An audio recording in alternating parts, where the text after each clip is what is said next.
ദൈവത്തിൻ്റെ അതിപരിശുദ്ധ നാമം മഹത്വപ്പെടുമാറാകട്ടെ. നമ്മളിന്ന് വായിക്കുന്നത് വിശുദ്ധ ലൂക്കോസിൻ്റെ സുവിശേഷം 3-ാം അധ്യായം 15-16 വാക്യങ്ങൾ. പ്രതീക്ഷയോടെ ഇരുന്ന ജനമെല്ലാം ഇവൻ തന്നെയോ ക്രിസ്തു എന്ന് യോഹന്നാനെപ്പറ്റി ചിന്തിച്ചു തുടങ്ങി. യോഹന്നാൻ അവരോട് പറഞ്ഞു, ഞാൻ ജലം കൊണ്ട് സ്നാനം നൽകുന്നു, എന്നാൽ എന്നേക്കാൾ ശക്തനായ ഒരുവൻ വരുന്നു. അവൻ്റെ ചെരുപ്പിൻ്റെ കെട്ടഴിക്കാൻ പോലും ഞാൻ യോഗ്യനല്ല. അവൻ പരിശുദ്ധാത്മാവിനാലും അഗ്നിയാലും നിങ്ങൾക്ക് സ്നാനം നൽകും. പരിശുദ്ധ തൃത്വേക ദൈവത്തിന് സ്തുതി. ഇവിടെ നമ്മളൊരു മനുഷ്യനെ കാണുകയാണ്. ഒട്ടക തോൽ കൊണ്ടാണ് അവൻ ഉടുപ്പ് ഉണ്ടാക്കി ധരിച്ചിരിക്കുന്നത്. ജോർദാൻ നദിയുടെ കരയിലെല്ലാം ഒരു പേടിയും കൂടാതെ അണലി സന്തതികളെ എന്നുവരെ തന്നെ കേൾക്കുവാൻ വന്ന ജനത്തെ വിമർശിക്കുന്ന ഒരു പ്രവാചകൻ. ഇന്ന് അവൻ നമ്മളോട് ഓരോരുത്തരോടും പറയുവാൻ ശ്രമിക്കുന്നൊരു കാര്യം, ഹൃദയം കൊണ്ട് നമ്മൾ ഓരോരുത്തരും പശ്ചാത്താപിക്കണം എന്നുള്ളതാണ്. ഒരു നല്ല പുതിയ മനുഷ്യനായി അനുതാപമുള്ള കരുണയുള്ള ഒരു ഹൃദയത്തോടെ ജീവിക്കേണ്ടതിൻ്റെ ആവശ്യകത മരുഭൂമിയിൽ നിന്ന് ആ മനുഷ്യൻ നമ്മളോട് ഓരോരുത്തരോടും പറയുകയാണ്. 2000 വർഷങ്ങൾക്ക് മുൻപ് ആ മനുഷ്യൻ്റെ അതിശക്തമായ വാക്കുകൾ ആ ജനം കേൾക്കുകയാണ്. ജനം അവൻ്റെ അടുക്കൽ വരുന്നു. അതും സാധാരണ ജനം മാത്രമല്ല, ചുങ്കക്കാരും പാപികളുമായ പടയാളികളായ അങ്ങനെ സമൂഹത്തിൽ നിന്നുള്ള പല ആളുകൾ അവൻ്റെ അടുക്കൽ വരികയാണ്. അവർ അവനെ കേൾക്കുന്നു, അവർ അവനിൽ വിശ്വസിക്കുന്നു. അവൻ അവരോട് ആവശ്യപ്പെട്ട പോലെ പാപമോചനത്തിനായുള്ള ജ്ഞാന സ്നാനം, മാനസാന്തരത്തിൻ്റെ സ്നാനം അവർ സ്വീകരിക്കുകയാണ്. ഇതെല്ലാം കണ്ടാണ് അന്നത്തെ പ്രതീക്ഷയോടെ കാത്തിരിക്കുന്ന, ദൈവത്തെ ഹൃദയം കൊണ്ട് ആരാധിക്കുന്ന നല്ലവരായ ദൈവജനം ചിന്തിക്കുവാൻ തുടങ്ങുന്നത്, ഇവൻ തന്നെയാണോ ക്രിസ്തു എന്ന്. താനാണോ വാഗ്ദാനം ചെയ്യപ്പെട്ട യേശു എന്ന് ആശ്ചര്യപ്പെടുന്ന ആ യഹൂദജനത്തോട് ആ മനുഷ്യൻ പറയുകയാണ്, ഞാനല്ല അവൻ എന്ന്.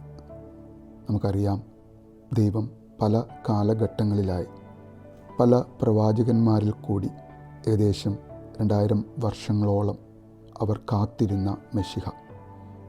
ഇന്ന് നമ്മളും അവൻ്റെ രണ്ടാമത്തെ വരവിനായി പല കാലഘട്ടങ്ങളായി ഏകദേശം 2000 വർഷങ്ങളായി ആ കാത്തിരിപ്പ് തുടരുന്നത് പോലെ ക്രിസ്തുവിന് മുൻപുള്ള ആ ദൈവജനം കാത്തിരിക്കുന്ന അവരുടെ മെശിഹ, ദൈവം വാഗ്ദാനം ചെയ്ത വീണ്ടെടുപ്പുകാരൻ, അവൻ താനല്ല എന്ന് ഇവിടെ വിശുദ്ധ യോഹന്നാൻ പറയുകയാണ്. തന്നെക്കാൾ എത്രയോ വലിയവനാണ് അവൻ എന്നറിയുന്ന, അവൻ സകല സൃഷ്ടികളുടെയും ഉടയ തമ്പുരാനായ ദൈവത്തിൽ നിന്നുള്ള വചനമായ പുത്രൻ തമ്പുരാനാണ് എന്നറിയുന്ന ആ മനുഷ്യൻ പറയുകയാണ്, അവൻ്റെ ചെരുപ്പിൻ്റെ വാർക്കെട്ടഴിക്കാൻ പോലും ഞാൻ യോഗ്യനല്ല എന്ന്. നല്ല വഴികളോ റോഡോ ഒന്നുമില്ലാത്ത ആ ഒരു കാലഘട്ടം, അതിൽ പൊടി നിറഞ്ഞതും വൃത്തിഹീനമായ വഴികളിലൂടെയും നടന്നു വരുന്ന ഓരോ അതിഥിയെയും ആ അതിഥിയുടെ ചെരുപ്പിൻ്റെ കെട്ട് അഴിച്ച് കാൽപാദം കഴുകുവാൻ നിയോഗിക്കപ്പെടുന്ന താഴ്ന്ന ദാസന്മാർ, മറ്റൊരാളുടെ കാൽ തൊട്ട് കഴുകി വൃത്തിയാക്കുക എന്നത്, അതും പ്രത്യേകിച്ചൊരു ഗുരുവിൻ്റെയോ ഉന്നത സ്ഥാനത്തിരിക്കുന്ന ഒരു വ്യക്തിയുടെയോ കാൽ തൊട്ട് വന്ദിക്കുക, കാൽ കഴുകുക എന്ന് പറയുന്നത് ഇന്നത്തെ പോലെ തന്നെ അന്നും ഒരു സമർപ്പണത്തിൻ്റെ അടയാളമായിരുന്ന ഒരു കാലം. നമുക്കറിയാം, യേശുവിൻ്റെ അന്ത്യത്താഴ് സമയത്ത് തൻ്റെ സ്വന്തം ശിഷ്യന്മാരുടെ കാലുകൾ അവൻ കഴുകുന്നുണ്ട്.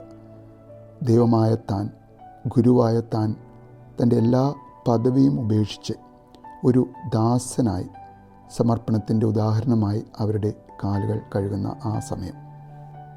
ഇവിടെ വിശുദ്ധ യോഹന്നാൻ പറയുകയാണ്, അങ്ങനെയുള്ള ഒരു ദാസൻ്റെ യോഗ്യത പോലും എനിക്കില്ല എന്ന്. അവൻ ഭൂമിയോളം താഴ്ന്ന് വളരെ വിനയത്തോടെ വിളിച്ചു പറയുകയാണ്, അവൻ്റെ ചെരുപ്പിൻ്റെ വാറഴിക്കാൻ പോലും ഞാൻ യോഗ്യനല്ല എന്നുള്ള കാര്യം. എന്തുകൊണ്ടാണ് താൻ ഇങ്ങനെ പറയുന്നത് എന്നും അതിൻ്റെ തൊട്ടടുത്ത് അവൻ നമ്മളോട് പറഞ്ഞു തരുന്നുണ്ട്.